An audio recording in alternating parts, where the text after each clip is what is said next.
Hello again, it's Shane here doing another opening lecture from a single-digit Q game that I witnessed online. I've removed the player's name so everyone remains anonymous. We have the first two moves here are an interesting position. We have what we call facing 3-4 stones, facing komoku. So in this, it's the widest possible length on the left side as you can imagine. It would be more narrow if white were at C16 or on the star point at D16. So in this position, the left side becomes extremely urgent. We have a diagonal game, and now another 3-4 stone. So when thinking about what to do, I've always said symmetrical points are less urgent than the asymmetrical points, so approach and deal with the asymmetrical ones first. So black has three options really. Well, two options we could say. Two good options, three total options.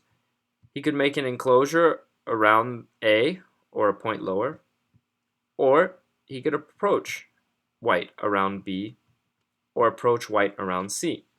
Now the approach at C, for the reason I said about the facing komoku, is not the right move at this point.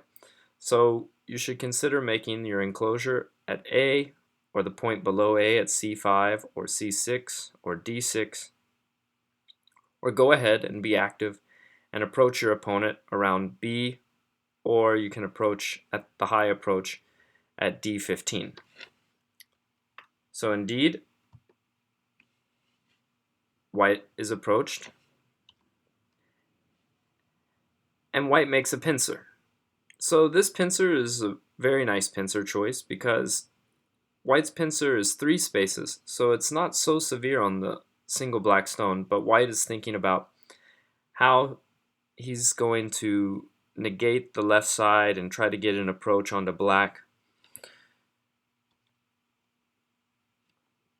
But black makes a very smart move. Now, when we talk about how to deal with a pincer, there's options. If you want to play very defensively against the 3-space pincer, only against the 3-space pincer, we make this move. This is an old classic Fuseki. Now in this way, black has settled his stones, white has a fairly flat group, and black can play at A or B later to settle his group with 2 eyes. However, in this game, that's not the right way to play because black wants to take advantage. So black makes a jump, and you can make a 2-space jump because the pincer is very far away and the threat of being cut is not so bad.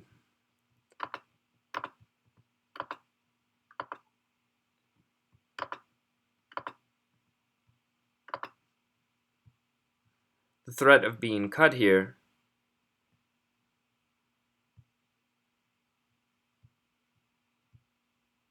feels like white's going to have a more difficult time in a fight like this.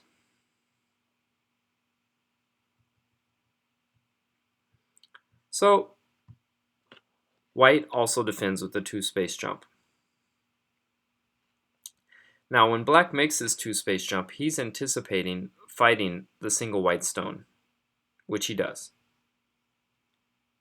White jumps. Now before black continues the attack, he defends against that cut and plays this knight's move to press white low. Now white could think about also fighting here, but there's not too much time to fight at the current moment. He also has to deal with the 2 white stones in the middle.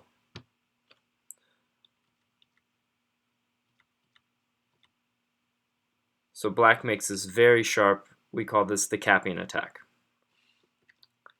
And white also makes his capping move.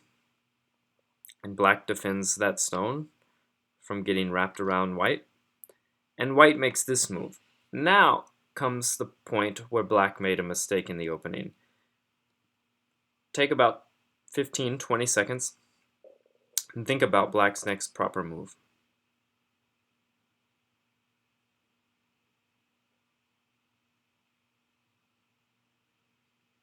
Okay, now in the actual game, black played this. Now this seems fine from a certain standpoint. It takes away white's base there. White can't play there himself and make a single eye and put a foothold on the left side. It also threatens to make a connection when needed through A, which really isn't necessary at any point right now. So I think that's what black was thinking, take away white's base, keep him from making an eye, maybe poke at d12 and look for pushing and cutting opportunities. But really, this is the move needed. Black takes control of the center. Black also walls white out. And it's not as though white is going to play this move right away that black wanted to take away. I mean, if white does play this move, it's not clear that white is completely unassailable at this moment. And black would also be fine because this would be gote and black could continue on elsewhere in the board. And it feels like black got the better in this fight. Black got the lower side formation. Can still really make a robust position on the bottom side and has the strong central thickness. So in this game, jumping here is the key move.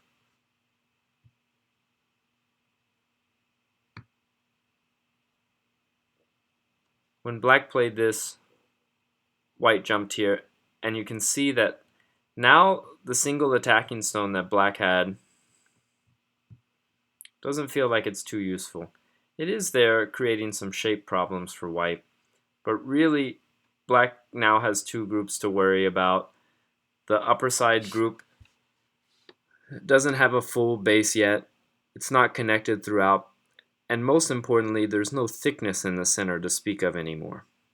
The white move at g13 just cuts through what would otherwise be a very thick black position. This radiates thickness through the center of the board. So that's what black should really be looking at here. Alright, that's it for another quick Fuseki review of a single digit Q game. Thanks for tuning in.